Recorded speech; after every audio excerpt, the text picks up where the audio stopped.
안녕하세요. 오늘은 EDM 유학센터 런던 지사에서 근무하시는 손지연 팀장님과 함께 영국 보딩스쿨에 대해서 샅샅이 알아보도록 하겠습니다.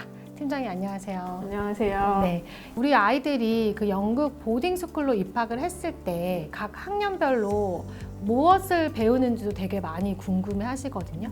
주니어 스쿨은 이제 3학년부터 우리가 한 8학년으로 볼 수가 있겠죠? 네. 이때는 좀 몇 과목 정도 배우나요? 몇 과목이라고 말하기가 좀 어려워요. 그러니까 정말로 학기마다 과목이 달라지고, 그러니까 물론 이제 영어나 수학 같은 거는 필수 과목이기 때문에 아마 종교학까지도 하는 학교들이 많기는 해요. 초등학교 때는 한 학년에 열 몇 가지 과목을 다 체험해보는 느낌으로 초등학교 과정은 진행이 된다라고 보시는 게 맞을 것 같아요. 맞아요. 그러면 9학년 때는 우리가 이제 1년 정도 지나면서 우리 학생들이 좀 몇 과목을 어느 정도로 좀 배울까요? 9학년 과정은 사실 10학년하고 11학년을 준비하는 과정이라고 보셔야 되는데, 특히 10학년 때 내가 GCSE의 옵셔널 과목으로 어떤 거를 고를지를 테이스팅 해보는 시간이에요. 그래서 영어, 수학, 과학은 필수로 공부를 하고요. 체육도 필수고요, 이때는. 그리고 나머지는 뭐 음악, 미술, 뭐 지리, 역사 뭐 이런 것들은 이제 학기마다 돌아가면서 좀 이제 경험을 해볼 수 있게 해주시더라고요. 그렇죠. 그래서 9학년 때 뭐 적게는 8과목에서 많게는 한 11개, 12개 까지 배우면서 대략적으로 내가 어느 분야를 할지를 조금 결정을 하게 되는 거고, 이제 본격적인 시니어 과정인 10학년에 들어가면서 이제 10학년, 11학년 이제 2년 동안 GCSE라고 하는 과정이 시작이 되는 거죠. 이 과정일 때는 우리 아이들이 몇 과목을 어떻게 배울까요? GCSE 같은 경우에는 사실은 뭐 5과목만 C 이상만 받으면 패스라고 얘기를 하시기는 하세요. 네. 하지만 이제 사립 보딩스쿨 같은 경우에는 GCSE 과정을 적게는 8개, 많게는 11과목까지 하는 게 일반적이고요. 이 중에서 보통 한 5개에서 6개 과목은 필수 과목이고, 학생들이 옵셔널로 고르는 게 3개에서 5개 사이가 되는 것 같아요. 그러면 그 필수 과목에 보통적으로 학생들이 꼭 들어야 되는 과목을 좀 나열해 주실 수 있을까요? 네, 필수 과목은 일단 수학이고요. 그 다음에 영어 같은 경우에는 GCSE 레벨보다 조금 일찍 유학을 온 학생들은 영어를 모국어로 하는 학생들하고 같이 수업을 받게 되고, 이 경우에는 영문학도 같이 수업을 듣게 되고요.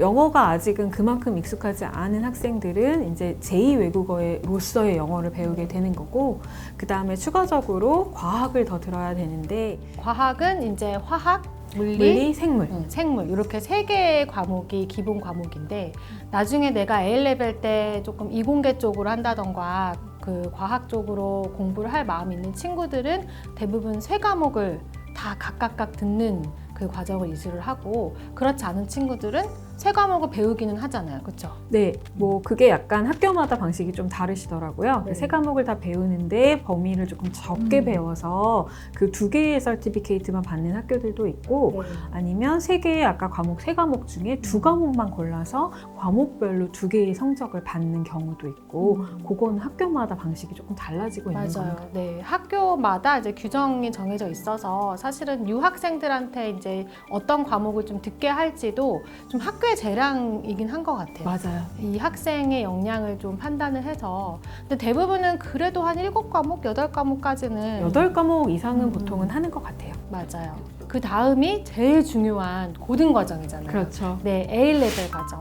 이 A레벨 과정은 12학년, 13학년 이렇게 2년 동안 진행이 되는데, 사실은 대입의 가장 중요한 그렇죠. 과정이라고 볼 수가 있어요. 보통 3과목에서 4과목 정도만 공부를 하잖아요.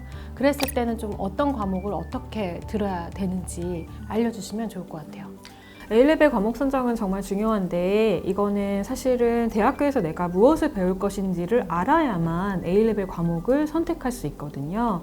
우리나라 학생들이 많이 하는 이유는 수학은 뭔가 비즈니스나 이코노믹스 쪽에서도 필수 과목이고, 그 다음에 엔지니어링이라던가 이런 이과 쪽에서도 필수 과목이고, 추가적으로 영어가 아주 익숙하지 않아도 조금 점수를 받는 게 수월하기 때문에, 그래서 수학은 많이 하는 거고, 나머지 나머지 과목들은 사실 본인이 대학교에서 어떤 전공을 하느냐를 감안해서 뭐 약간 이과 쪽은 뭐 과학 과목들을 많이 고르게 되는 맞아요. 거고, 그다음에 문과 쪽은 아무래도 에세이를 쓰는 과목을 고르는 거를 대학들이 조금 선호하기는 하시더라고요. 네. 근데 이 에세이 베이스로 되는 과목들이 예를 들면 정말 비즈니스, 뭐 히스토리, 이코노믹 이런 과목들은 사실은 한국의 고등학교에서는 어떤 경영학, 경제학, 뭐 정책학 이런 건 잘 없잖아요. 네. 네, 근데 영국 고등학교 과정만의 좀 특징인 것 같기는 해요.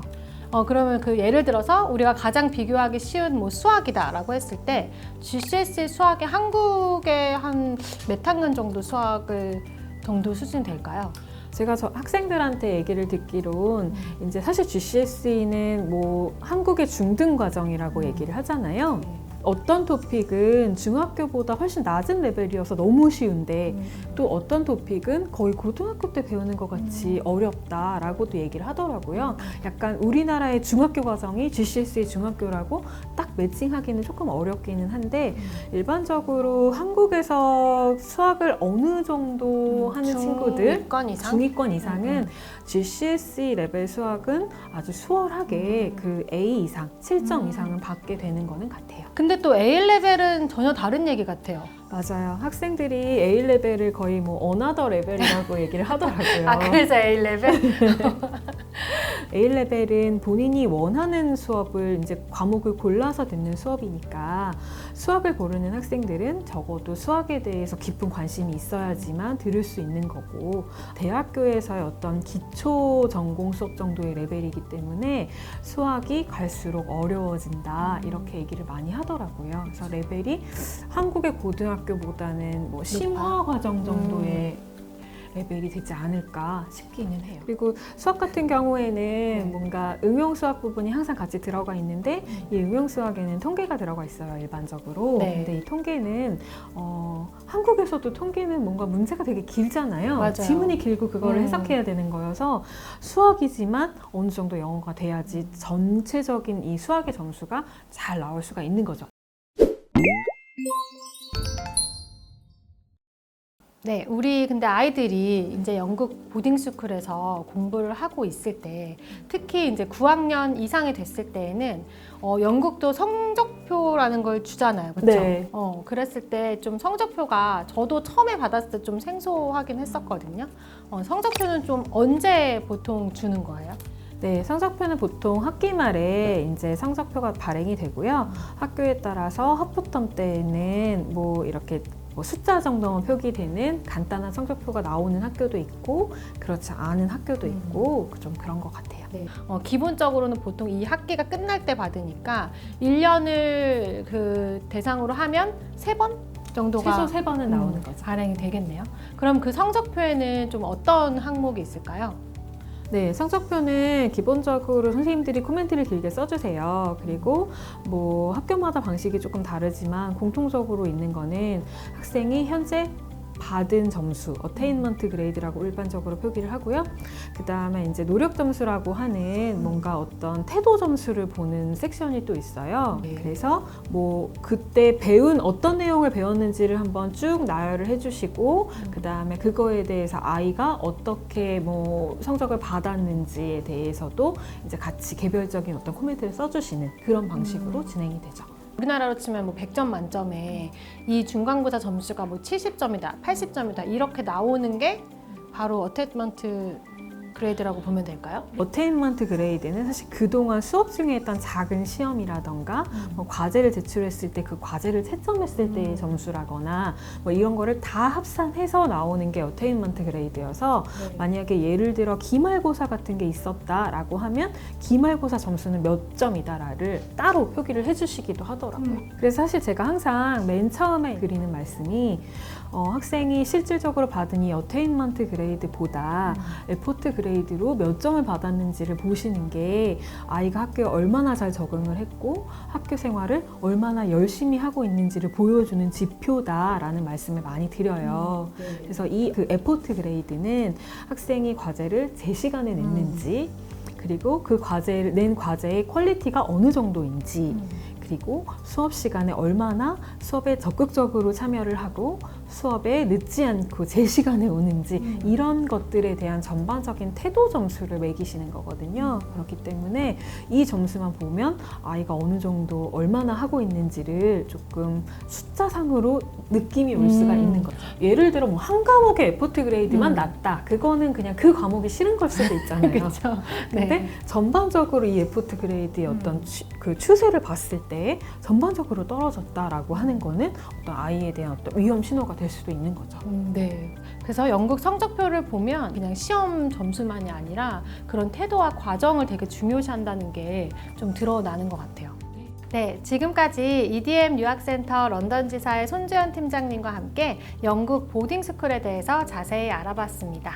영국 보딩스쿨에 대해서 궁금하신 점 있으신 분들은 이 영상에 댓글을 달아주시거나 EDM 유학센터 조기유학팀으로 문의 주시면 조금 더 상세히 도움 드리도록 하겠습니다. 팀장님 감사합니다. 감사합니다.